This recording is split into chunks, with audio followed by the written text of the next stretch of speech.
Watowe kuwa perezida muri Leta z'Ubumwe za Amerika Joe Biden ategekanya kugena abambere mu bazoba muri leta yiwe ejo ku munsi wa kabiri. Byashyikirijwe n'umwe mu bafasha biwe ejo kuw'Imana mu gihe perezida Donald Trump yasabye abarepublikani kumushyigikira mu rugamba rimwo mu butungane, aho arondera ko ibiharuro byavuye mu matora byohindukirira ku ruhande rwiwe akabandanya atwara. Perezida yatowe yavuze mu ndwi iheze ko yamaze guhitamwo umushikiranganji w'ikigega kandi yizera ko aserukira abademokrate bose. Mu gihe Biden ari mu myiteguro yo kuba umuperezida agira 46 wa Amerika, Perezida Trump yaranse kwemera ko yatsinzwe.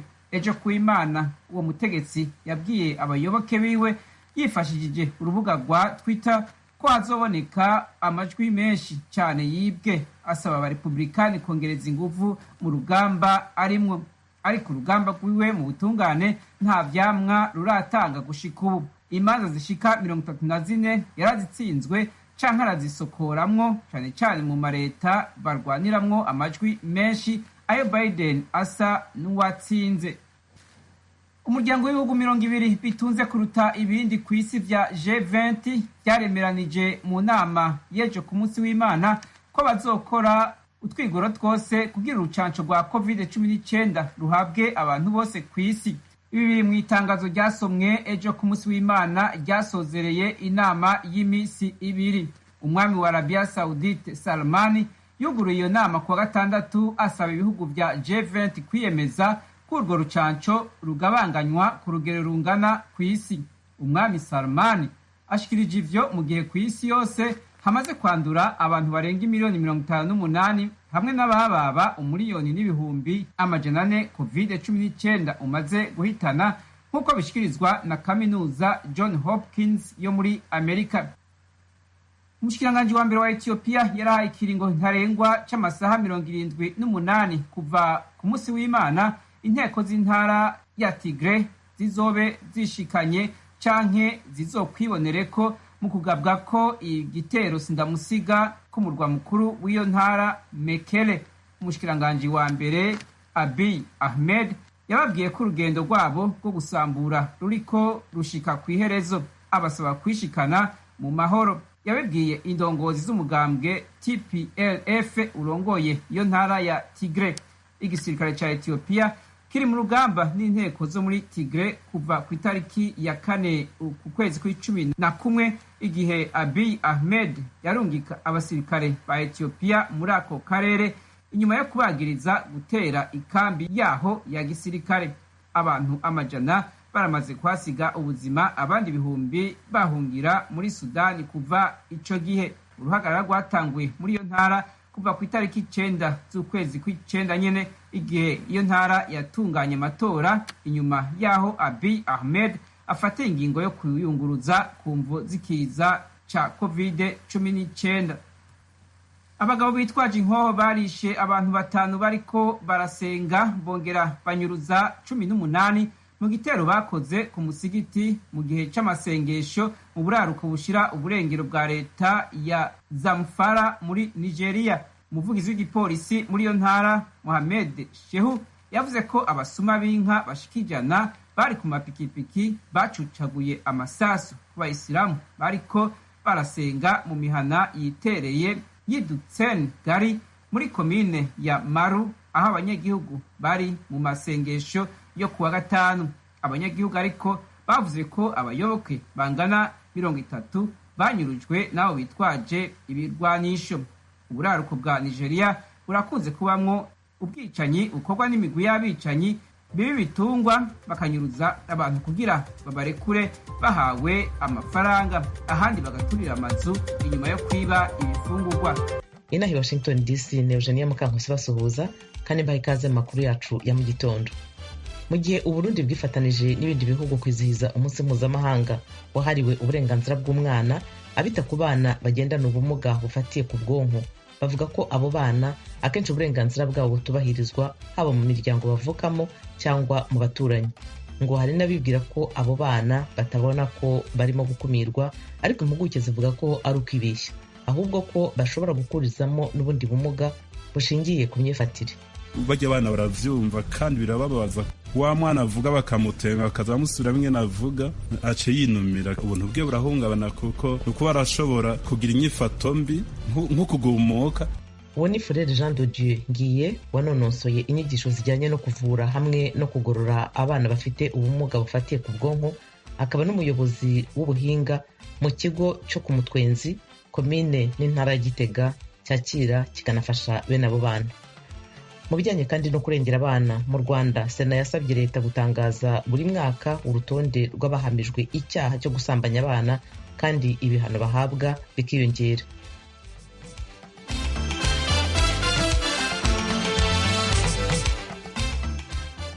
Amakuru yo mu karere k'ibiyaga bigari tuyahere mu Burundi.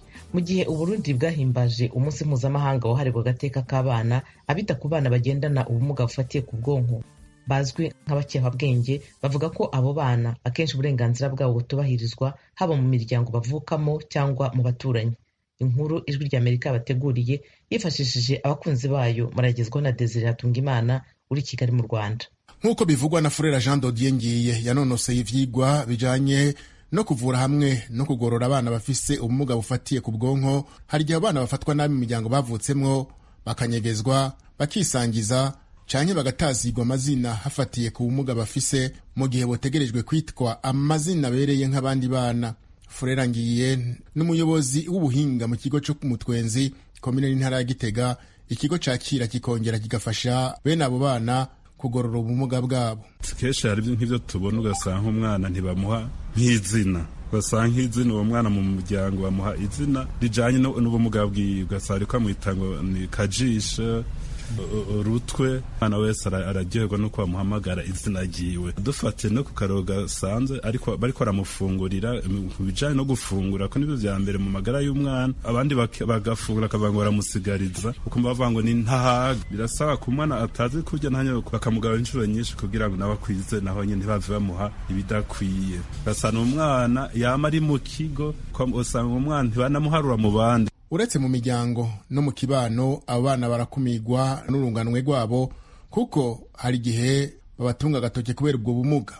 Hari igihe abo bana bagereranywa n'abarozi, gutyo bakabura uburenganzira bwo gukina n'abandi bana bo mu kibano. Mu kibano kenshi umwana ntihaja gukinira, kenshi abandi bana bace bamutuma urutoki, kurya batuma urutoki mu muryango wiwe, kuko arabiyumvira ngo kumbure wabo abavyaye hari biyumvira ko ako kana ari nk'akarozi, biyumvira ati ndakarozi cako kana n'agapfumu caba baragatanze ko ibiheko, ako kana bagatanze ko ikimazi, ako kana abandi aho ntibamwakire bakaca bashaka ko kina wenyene, ntibamushengwe gire akinane n'abandi kuko bishimufasha gutera imbere mu by'inyifato. Hari bamwe bibaza ko umwana bita umukehabwenge adashobora kubona ko ariko arakumigwa. Frere Ngiye avuga ko abiyumvira uko bihenda cyane kuko bene abo bana bababazwa n'ivyo bakoregwa, ndetse bishobora gutuma ku bumuga bari basanzwe bafise hiyongera ko umumuga bufatiye ku nyifato. Nukuvuga ujya mwana rero tuko bamututse cyangwa kamuvuga nabi, bakapfa kuvuga ngo apfa kurya ngo ntagira ubwenge, ntacamaze, ntacashoboye. Bajya abana baravyumva kandi birababaza ku buryo bace bagira hace yongera ko bwa bumuga twihora tuvuga bw'inyifato. Wa mwana avuga bakamutenga bakaza bamusubira bimwe navuga ace yinumira, ubuntu bwe burahungabana kuko nuko barashobora kugereza kugira inyifato mbi nko kugumuka, kumbura akigira ko amapipi, canke umwana ugasanga aragwana, canke umwana ugasanga aramenagura ibintu. Twomenya kandi ko nagenda n'ubumuga tukaheza tukamufasha no kwiyakira. Abo bana iyo bafashijwe barashobora gutera imbere, bakiga amashuri gushika kure, abatabandanije bakiga imyuga, gutyo nabo nyene bagashobora kwibeshaho nk'abandi, nk'uko bibandanya bivugwa na Frere Jean de Dieu Ngiye. Abavyeyi kogira uruhara cyane kugira ngo umwana akundwe. Umwana afashwe neza dutuma bwa bwonko ntibwoba bwarononekaye bwose, ari uduce tuba twarononekaye n'utundi dutononekaye n'utundi bakabura. Iyo umwana rero bamufashe neza bituma bwa bwonko bukura neza butagira inzitizi, kuko umwana akiri mutonya arafise iterambere ry'umuvuduko. Birumvikana ko umwana yafashe neza akakiga nawe yiyakira, ugasanga umwana akagira iterambere ridasanzwe, akagira kuko nimba adakoresha ingingo mugabo ugasanga mu vy'ubwenge arateye imbere ku byo ashobora kuja kwiga. Kamwe mu turorero tw'abana bavukanye mwene ubwo bumuga ni Mugisha Chandel, umwana w'imyaka 14 yiga mu mwaka w'icenda ku ishuri shingiro rya Mugutu muri komune y'intara ya Gitega. Uwo mwana amaguru yiwe ntagira inguvu n'izindi ngingo ziwe ntiziremye kuko yiga yicaye mu gakinga kabigenewe. Mugisha Chandel yimutse uw'umunani abo wa mbere mu ishuri nk'uko vyemezwa n'umwigisha mukurikirana Inamahoro Nora. Abo wa mbere kuva mu w'indwi umwaka w'umunani hose yagumye abo wa mbere kandi ibice vyose twebwe turavyakira neza kandi turadoherwa, bikaca biduha n'inguvu zo kubandanya tubafasha. Mu bisanzwe murazi ko uriko urakora igikorwa ntubona umwimbo kenshi uradebukirwa, ariko rero mwumve ko ni ibintu bituryohera, umwuga dukora dukunze atagahato, kandi no kuba abambere kwabo natwe turabishiramo uruhare. Imana ikadufasha kuko dukoresha umwanya muremure. Yego. Furera Jean Dodier Ngiye asaba abavyeyi gufasha abo bana kwiyakira kugira ngo bumve ko ari abana nk'abandi, ivyo barinda ubumuga bufatiye ku nyifato. Arakoze Desire Hatungimana kuri iyi nkuru Ijwi ry'Amerika ryabateguriye ryifashishije abanywanyi bayo mu Burundi. Si mu Burundi abana bahohoterwa gusa. Mu Rwanda Sena yasabye leta gutangaza buri mwaka urutonde rw'abahamijwe icyaha cyo gusambanya abana kandi ibihano bahabwa bikiyongera. Muri iyi myaka 3 ishize abana bagera ku 74,000 nibo bamenyekanye ko basambanyijwe bagaterwa inda. Abahohotewe batarageza ku myaka 10 bararenga 2,000. Ibindi kuri iyi nkuru murabigezwa na mugenzi wacu uri Kigali mu Rwanda Asumuta Kaboyi. Komisiyo y'imibereho y'abaturage n'uburenganzira bwa muntu muri Sena y'u Rwanda niyo yacukumbuye iki kibazo maze igaragaza ko mu Rwanda abana bakomeje gusambanywa baba abakobwa ndetse n'abahungu.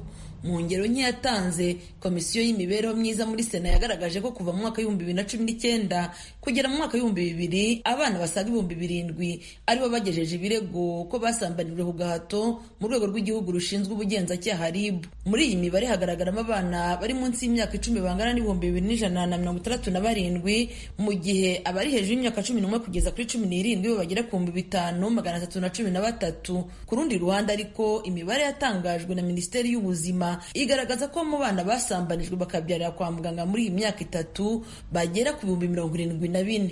Ubushakashatsi bwakozwe na Komisiyo y'uburenganzira bwa muntu bugakorerwa ku bana 200 nabo bwagaragaje ko abana benshi basambanirizwa mu ngo zabo ndetse no ku mashuri. Muri aba babajijwe abagera ku 118 basambanirijwe mu rugo, naho 40 basambanirizwa ku mashuri, mu gihe abasigaye bagiye basambanirizwa mu nzira, mu modoka, mu mahoteli no mu nsengero. Sena igaragaza ko ukurikije imibare y'abasambanijwe bagatanga ibirego n'iy'abasambanijwe bagaterwa inda nk'uko byavuzwe na Minisiteri y'Ubuzima babyariye kwa muganga, bigaragara ko iki cyaha kigihishirwa. Senateri Umuhire Adrien uyobora iyi komisiyo n'ibyagarukaho. Komisiyo yasanze bituruka ahanini ku kuba mu miryango hagaragara guhishira abasambanya abana. Ukaba uzi yuko umuntu yasambanije umwana wo kwa runaka, ariko kugira ngo utange amakuru kugira ngo uwo muntu ahanwe biracyarimo ikibazo.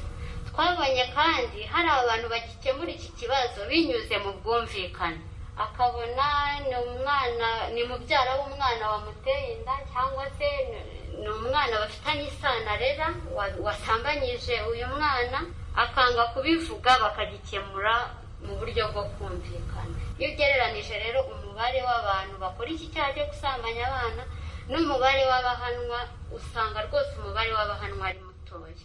Abasenateri bagaragaje zimwe mu mpamvu zikomeye zongera isambanywa ry'abana muri ibi bihe, batunga agatoki mu kudohoka kw'ababyeyi mu burere baha abana babo ndetse n'imikoreshereze y'imbuga nkoranyambaga itagenzurwa.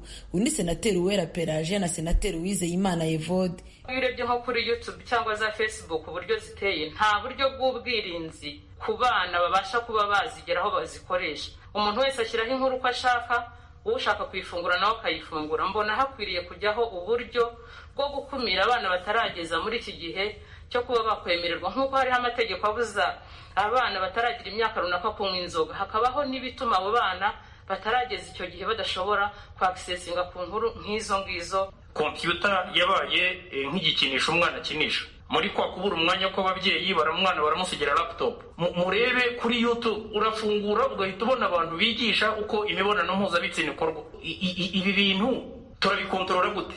Ninde muntu, ninde custodian w'ibi bintu? Hari n'abasenateri bamwe bagaragaje ko ibihano bihabwa abakoze ibi byaha bikwiye kongerwa. Senateri Kanyarukiga Ephraim: ibihano byo gufunga imyaka 20 kugeza kuri 25 hakaba n'ubwo bigera kwa burundu.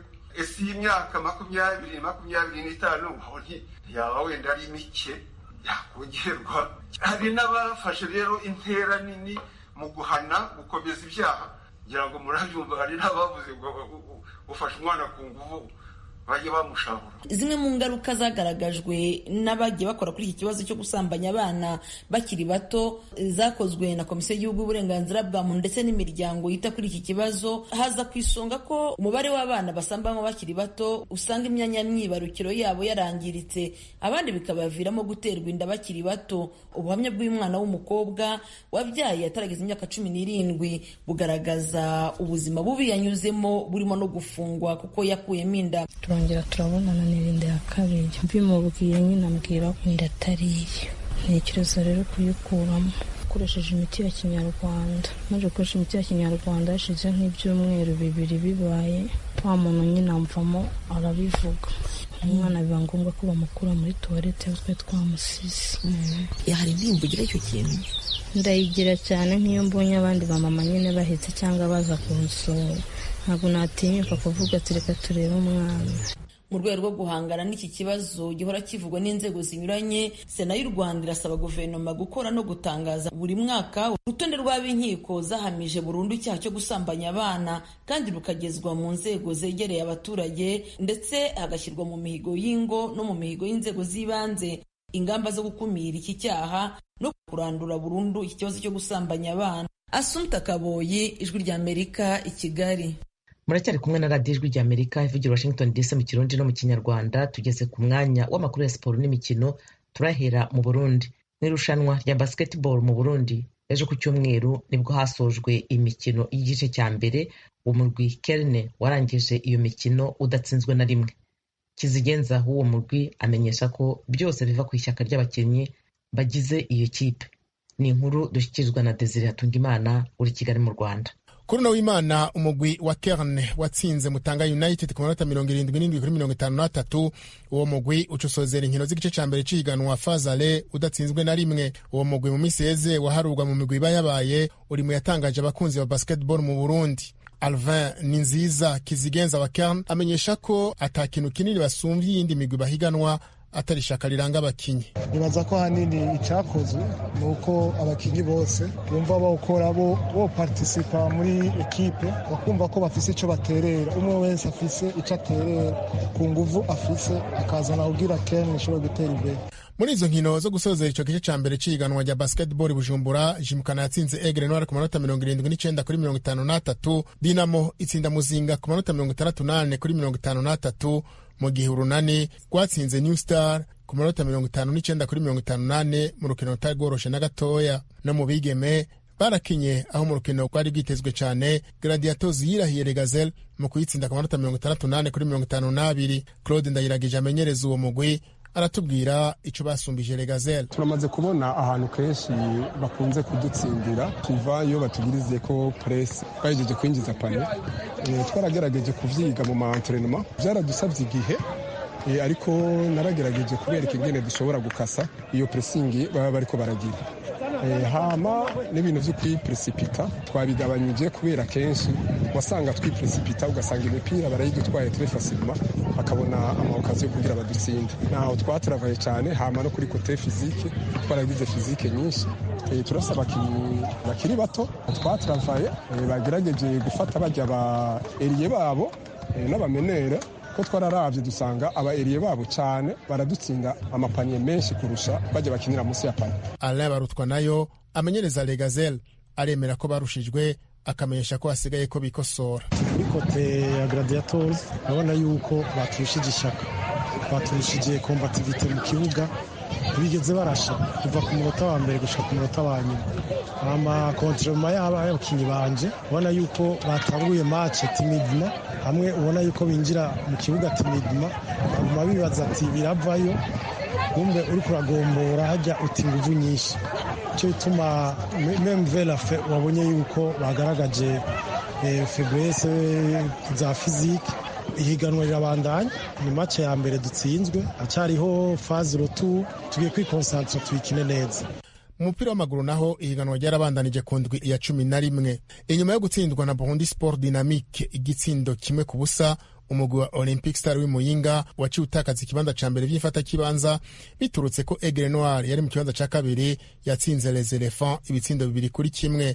Uwo mugwi wa Aigle Noir waciye ukwiza amanota 21 mu gihe Olympic Star ifise 20. Uwundi mugwi ubandanya kwitwara neza muri iryo higanwa ry'umupira w'amaguru mu Burundi ni Vitalo ya Olivier Niyungeko yatsinze Bumamuru ibitsindo 2-0. N'urukino rwa gatanu uwo mugwi utsinze wikurikiranya kuvuronse Olivier Niyungeko nk'umumenyereza. Mu gihe rero uwo mugwi ugeze mu kibanza ca gatatu no gutwara ihiganwa muri Vitalo bamenyesha ko bishoboka.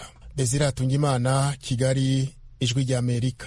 Dukomereze noneho ku yandi makuru ya siporo n'imikino mu Rwanda, mwayateguriwe kandi murayagezwaho na mugenzi wacu Jean Claude Munyandinda.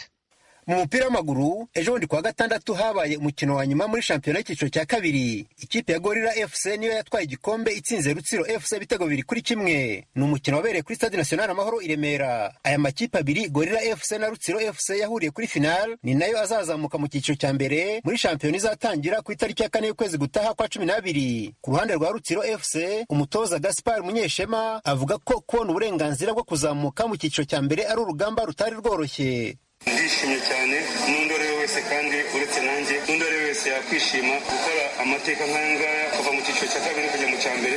Ibi byose ni ibyishimo. Byari bigoye guhera kera kose, hivangamo na korona, amakipe yose ubona ko mu cyiciro cya kabiri yose yashyizemo imbaraga, so byari bigoye kuva mu itangiriro.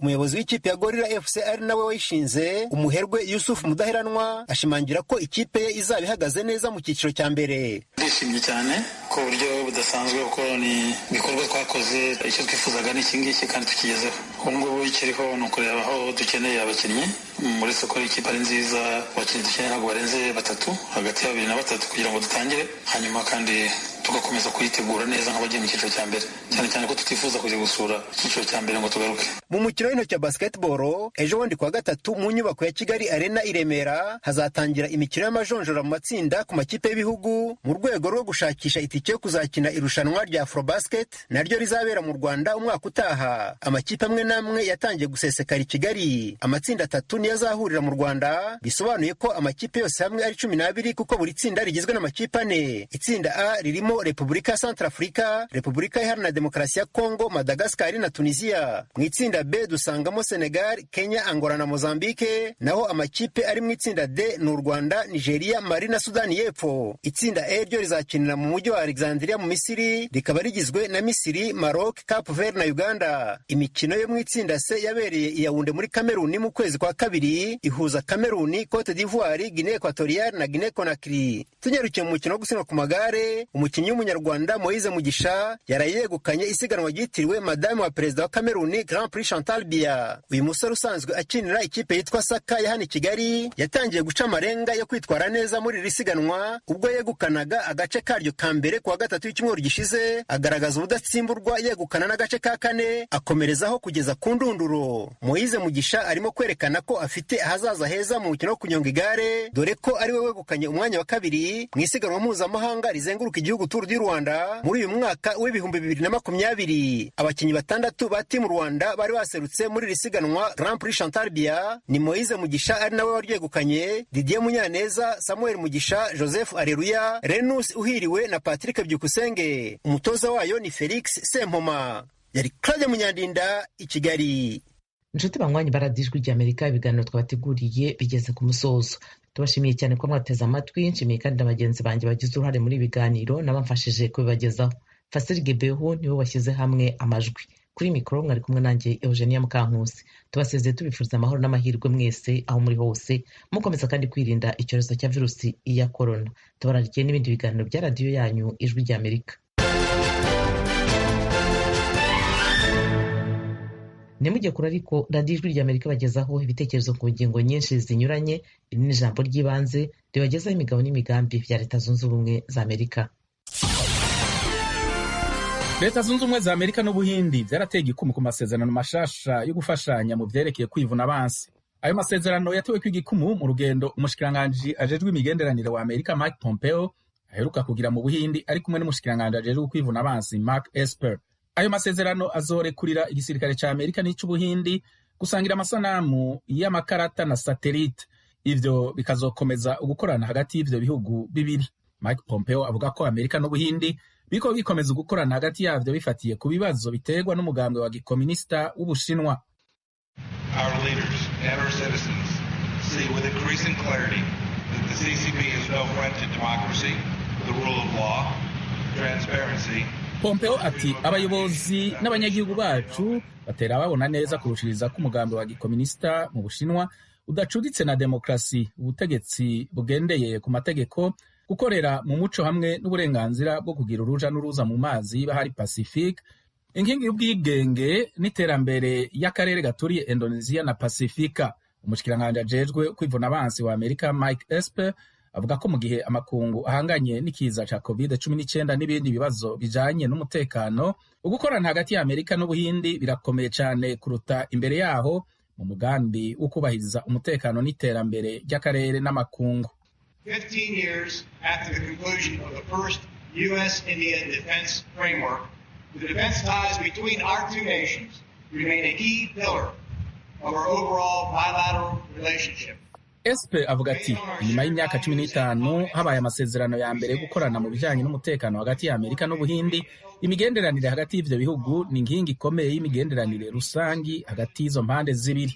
Bifatiye ku mugambi n'inyungu bisangiye, ivyo bihugu birakorera hamwe mu vyerekeye gushigikira akarere ka Indonesia na Pasifika kigenga kandi kuguriye kuri bose, cane cane umuntu aravye ibikorwa vy'agasomborotso no guhungabanya umutekano witera vyiyongera vy'Ubushinwa. Mark Esper avuga ko Leta Zunze Ubumwe za Amerika zasubiye kwiyemeza ku vyerekeye gukorera hamwe n'Ubuhindi mu bijanye n'umutekano hamwe no kuganira uburyo bwo kwagura ugukorana mu vyerekeye umutekano mu karere, haba mu vya gisirikare canke mu bucuruzi bujanye n'ivyo kwivuna abansi. Ivyo birimwo ugukorana mu vy'ukwivuna abansi gutera kwiyongera mw'ibahari Indien, mu karere ko mu bumanuko bushira ubuseruko bwa Aziya no mu karere kose gaturiye Indonesia n'ibahari ya Pasifika. Ukwiyongera ko gufashanya mu vy'ukwivuna abansi hagati ya Amerika n'Ubuhindi vyibonekeje mu myimenyerezo iherutse kuba hagati y'igisirikare kigwanira mu mazi c'Ubuhindi n'igisirikare ca Amerika gikoresheje ubwato butwara indege z'ingwano USS Nimitz. Vyongeye Amerika yarahanahanye amakuru yerekeye ivya gisirikare n'Ubuhindi, ikaba iriko ikora kugira ishireho uburyo bwo gusangira amakuru mashasha ku vyerekeye kugwanya abakoresha ivyuma nyabwonko kugira abakora ubugizi bwa nabi, hamwe no kongereza ugufashanya mu vyerekeye gukorera mu kirere kugira ivyo bihugu bihangane n'ibibazo biriko vyibonekeza muri iki gihe. Ugukorana hagati ya Amerika n'Ubuhindi, ibihugu bikomeye cane mu bijanye na demokrasi kurusha ibindi kw'isi, kubandanya gukomera no kwiyongera cane.